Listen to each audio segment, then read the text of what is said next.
Today we'll do the poem Our Casuarina Tree. So now let's understand the summary of the poem. Our Casuarina Tree, a poem written in English by the Indian writer Toru Dutt. She celebrates a huge tree that the speaker associates with the happiness of her childhood in India. Yet, the speaker also associates the tree with the memory of lost loved ones, people from her childhood with whom she, when a girl, played beneath the tree. The speaker gives a description of the creeper and the tree and goes on to describe the various forms of life that teems in it. Though the creeper strangles other tree, this tree is quite comfortable with it.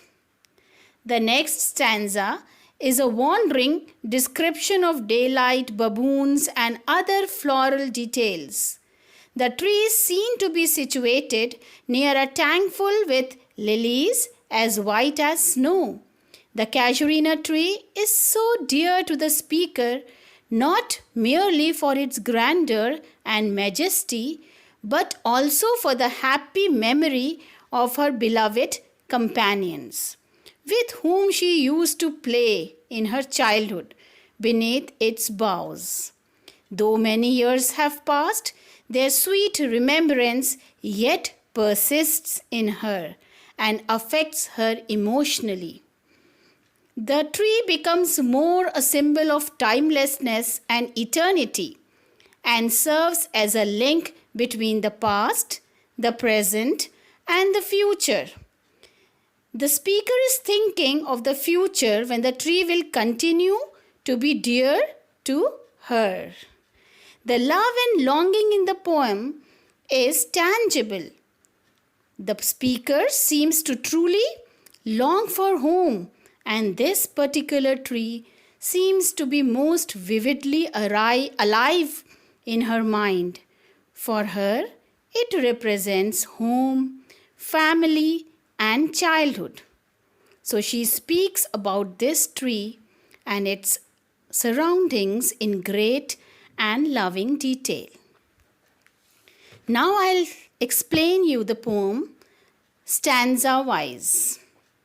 Like a huge python winding round and round, the rugged trunk indented deep with scars, up to its very summit near the stars, a creeper climbs in whose embrace is bound. No other tree could live, but gallantly the giant wears the scarf, and flowers are hung in crimson clusters all the boughs among, whereon all day are gathered bird and bee, and oft at nights the garden overflows with one sweet song that seems to have no close, sung darkling from a tree while man reposes. In this, Toru Dutt explains about the tree, how it is and what surrounds it, what is its beauty. It is all told in this stanza. That in this stanza, the tree is compared like a huge python. Python, everybody know, big snake. That conveys the massiveness of the tree. See, the tree is so courageous, bold, brave, that is holding that creeper around it. It is not disgusted. It is happy. The tree is happy with it. Its grandeur is in its height and age. The rugged trunk indented deep with scars up to its very summit near the stars. The tree is a source of life and wears the scarf of creeper with casuarina. Flowers are also there. Birds and bees, they gather here, and the song of bird at night is endless and sweet. When first my casement is wide open thrown, at dawn my eyes delighted on it rest. Sometimes and most in winter on its crest.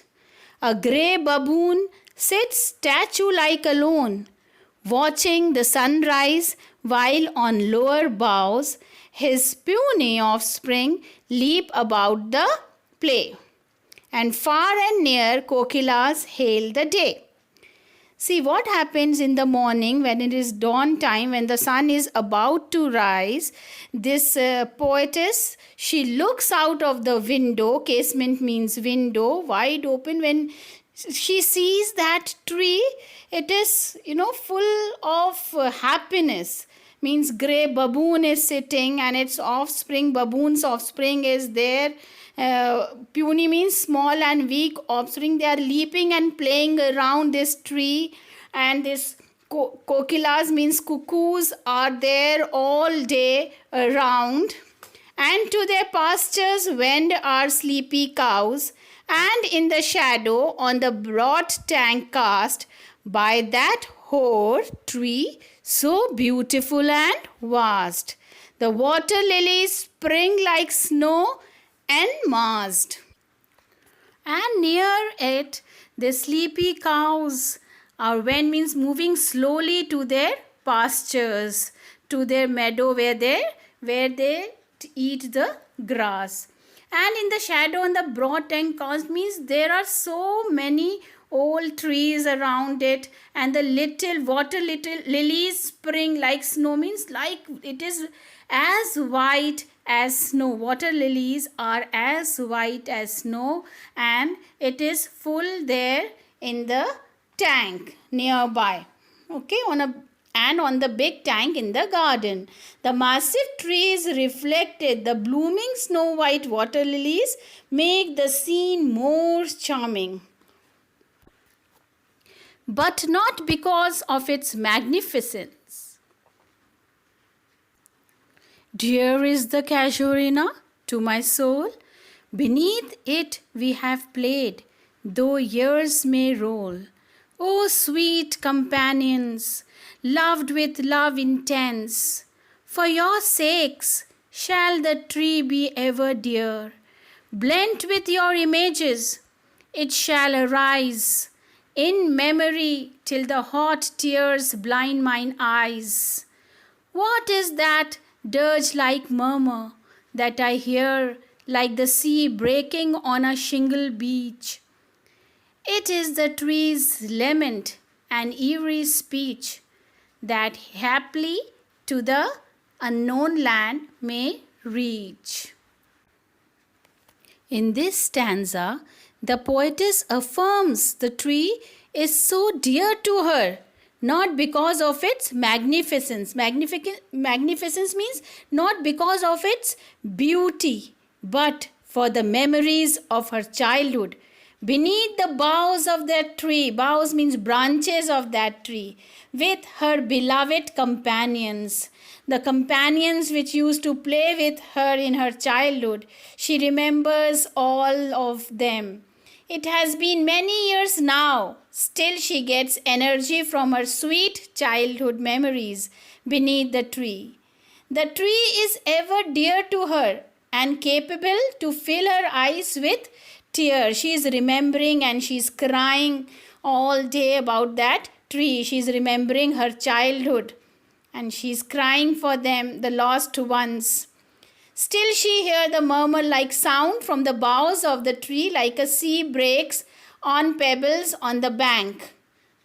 Yea, it's the sad murmur from raised by its branches that may reach far off land. Means this is the mournful sound. This is the mournful sound that she hears. And the breaking on a shingle beach means beach filled with pebbles, stones. Okay, it is the tree's lament, expression of grief or sorrow. Now she is sorrowful and she is remembering that tree. And an eerie speech. Eerie means strange and frightening speech. She is giving this speech with lot of frightening, lot of sorrowness. Okay, because she is remembering all those days spent with her siblings and her friends. that happily to the unknown land may reach. Perhaps any chance they may reach somewhere and they will have happiness again. So this tree is a symbol of happiness, okay, all around, which she has spent there, the years that she has spent there under that tree. It is all the reminiscences of it. This about her happy childhood days, which she associates with her prime and beloved companions of her childhood. This was a very nice poem, children, about love, compassion, okay, and how we rejoice and how we relive our childhood. It was all about that. I hope you all enjoyed this poem, okay. Underline the rhyming words, okay, and write down in your notebooks. Thank you, children.